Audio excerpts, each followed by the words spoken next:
Sa episode na ito ay ating sasagutin ang katanungan ni Mang Gusteng, kung magkaano kaya ang monthly pension niya sa Canada Pension Plan o CPP, kung kukunin niya ngayon. Para sa hindi pa nakakaalam, si Mang Gusteng ay nag-retire kamakailan lang sa edad na 61. Siya at ang kanyang pamilya ay dumating sa Canada noong 2006, sa edad niyang 41, so siya ay tumira at nagtrabaho sa Canada ng halos 20 years. Para malaman natin ang estimated monthly pension niya, kailangan makita natin ang kanyang service record mula sa Service Canada. Kaya samahan niyo ako at pupuntahan natin si Mang Gusteng. Sa totoo lang ay malapit lang sa amin ang bahay nila Mang Gusteng, pwedeng walkathon, o magbike, o mag-drive ng less than 10 minutes. Pero dahil tinatamad ako, ay nag-drive na lang para mas mabilis. Madali lang tignan ang service record ni Mang Gusteng dahil meron siyang existing na account sa Service Canada. Pero sa mga nanunood dyan na kapwa Filipino-Canadian na wala pang account sa Service Canada, dapat mag-open na kayo. Madali lang naman ito, punta lang kayo sa canada.ca, o search nyo ang Service Canada sa search engine at kayo ay dadalhin dito. Ito ang front page ng website ng Service Canada. Scroll nyo lang pababa at makikita nyo ito, tapos i-click nyo yung register for an account at lalabas ito. Sa pag-create ng account, dapat ikaw lang ang authorized user. Pwede kang magpatulong sa pag-create ng account pero dapat ikaw lang ang nakakaalam sa password mo.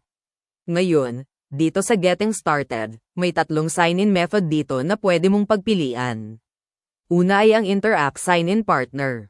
Pag ito ang pinili mo, ang inyong username at password ay pareho sa ginagamit mo sa inyong bangko, kagaya ng TD Bank, BMO, RBC, at iba pa.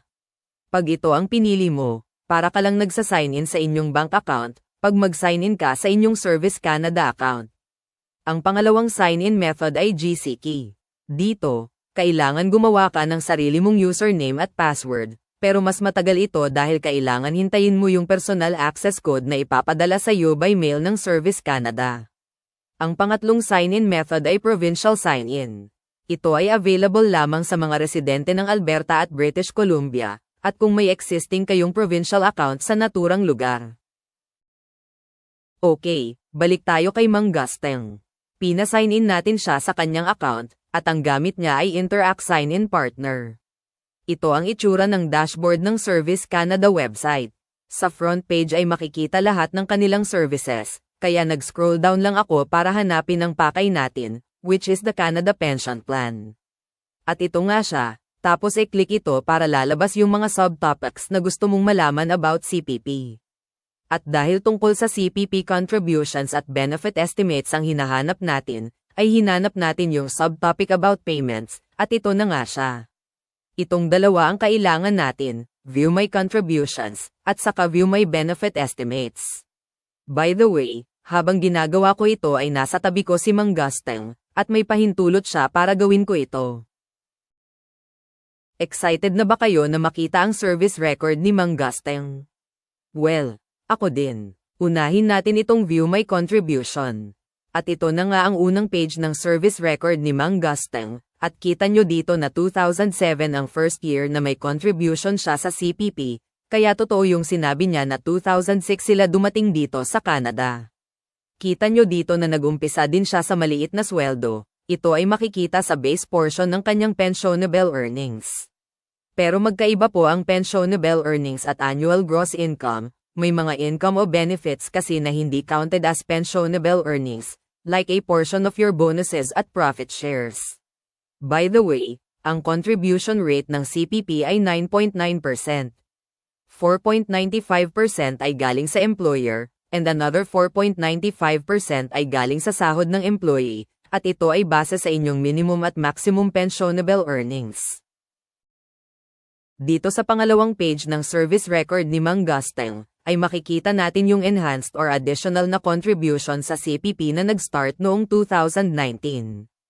Ito yung tinatawag nilang first additional portion na may katumbas na 2%, 1% sa employer at 1% din sa employee, at ito ay based din sa inyong pensionable earnings. Noong 2024 naman ay nag-start yung second additional portion ng contribution sa CPP. Ang additional contribution dito ay 8%, 4% sa employer, at 4% din sa employee. Pero kasali ka lang dito kung ang inyong pensionable earnings ay mas mataas kaysa sa maximum pensionable earnings for the year na itinalaga ng Service Canada. Dito sa service record ni Mang Gusteng, makikita natin na kasali siya sa second additional portion sa taong 2024 at 25. Para mas maintindihan, let's take a detailed look sa CPP contribution ni Mang Gusteng sa taong 2025. Ayon sa Service Canada, ang maximum pensionable earnings sa taong ito ay $71,300. So, dito nakabase yung computations para sa base portion at yung first additional portion.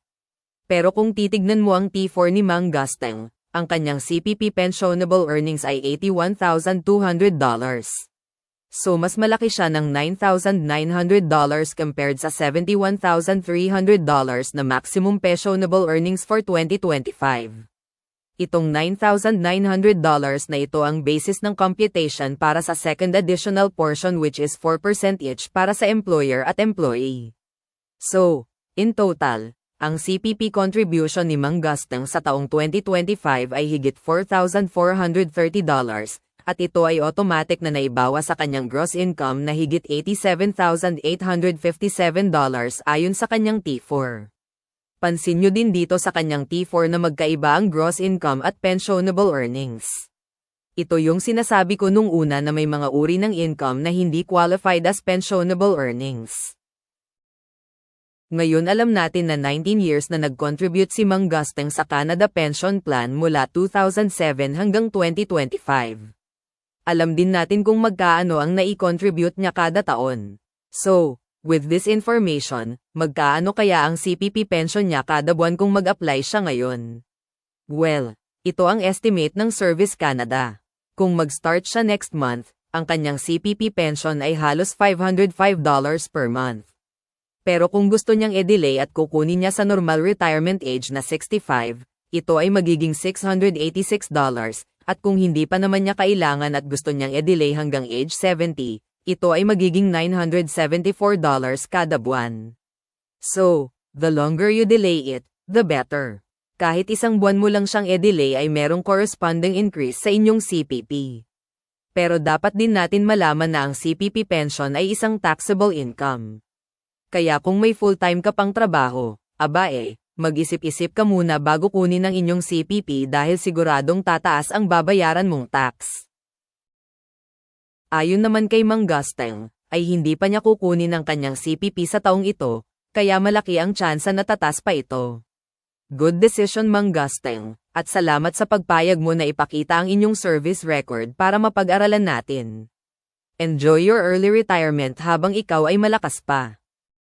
Well, yun lang po mga kababayan. Salamat sa panunood at mabuhay tayong lahat.